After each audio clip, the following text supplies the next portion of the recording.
This Republican majority thinks that it works for President Trump, as opposed to being an independent branch of government that serves as a check on power.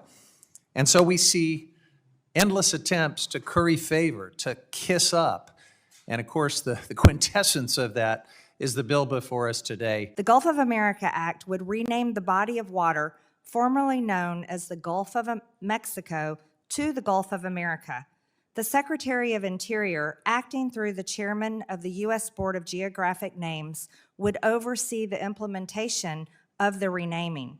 On his first day back in office, President Trump signed Executive Order 14172 entitled Restoring Names That Honor American Greatness. Stephen Colbert proposed this as a joke in 2010, and it's important to remember what was going on at the time, what led to the joke. There was a blown BP oil well that gushed oil for many, many weeks and months, killed 11 people, crushed the coastal economy of the Gulf, and Colbert used the name change as a gimmick to raise awareness of the disaster that dragged on for 5 months, something our Republican friends seem to have forgotten about as they advance their dirty drilling agenda. It is weirdly appropriate that they are taking what started out as a joke and actually moving it forward as part of their drill baby drill agenda. And unfortunately, that means the joke is on us. Aren't actually a terrorist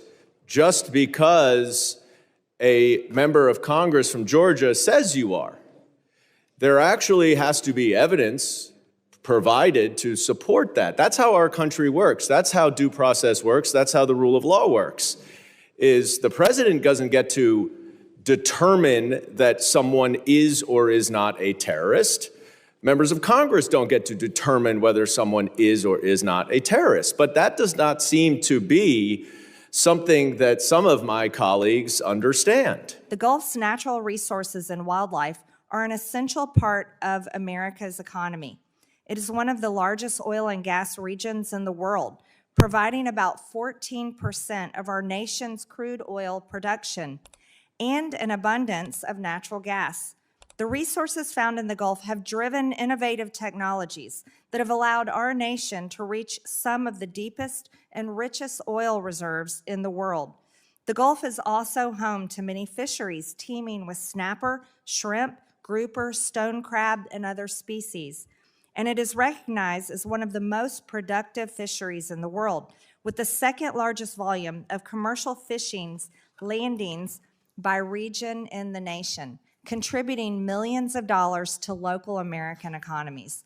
The Gulf is also a vital region for the multi-billion-dollar American maritime industry, containing some of the largest ports in the world, including in Houston, New Orleans, and Mobile.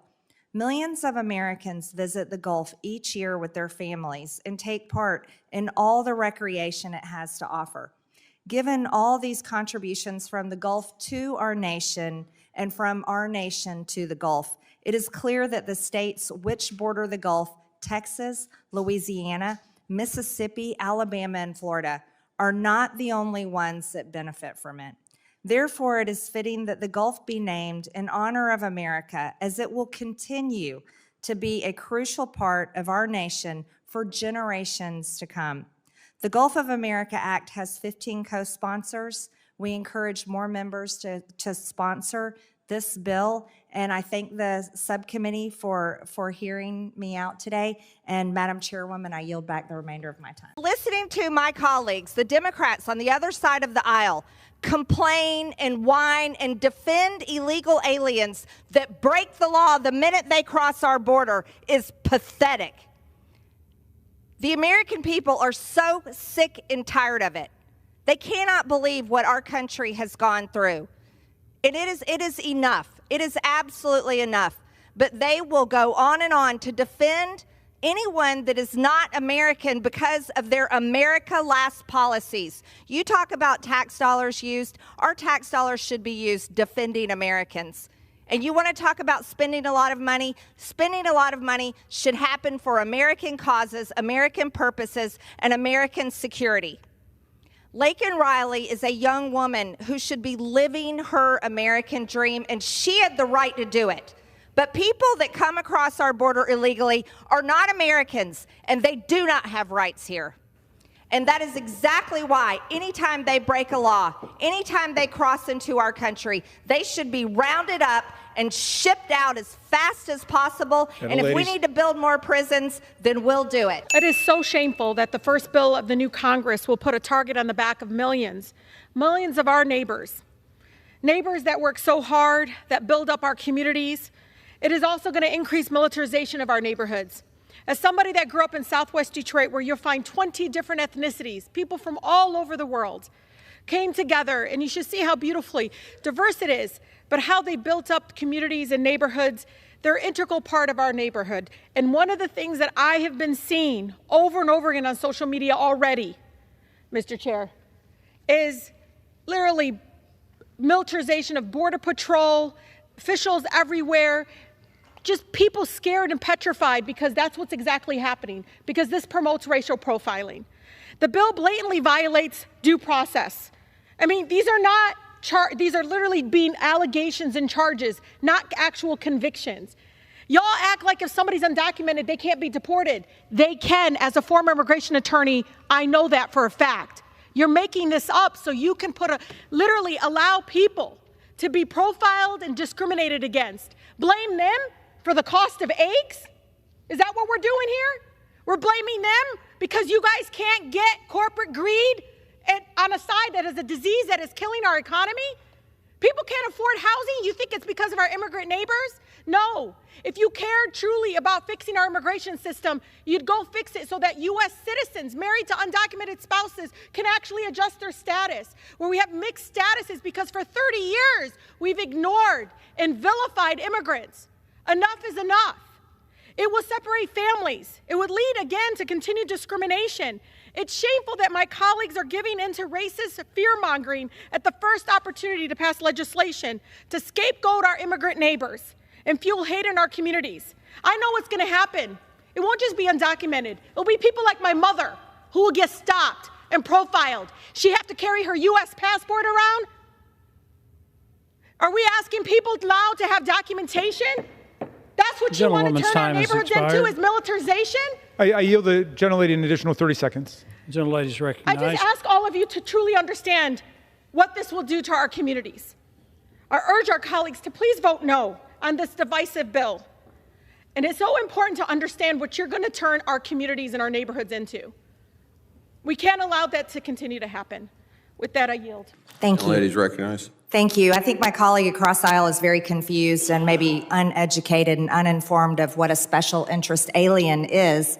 SIA is a non-U.S. person who is based on an analysis of travel patterns, potentially poses a national security risk to the United States or its interest.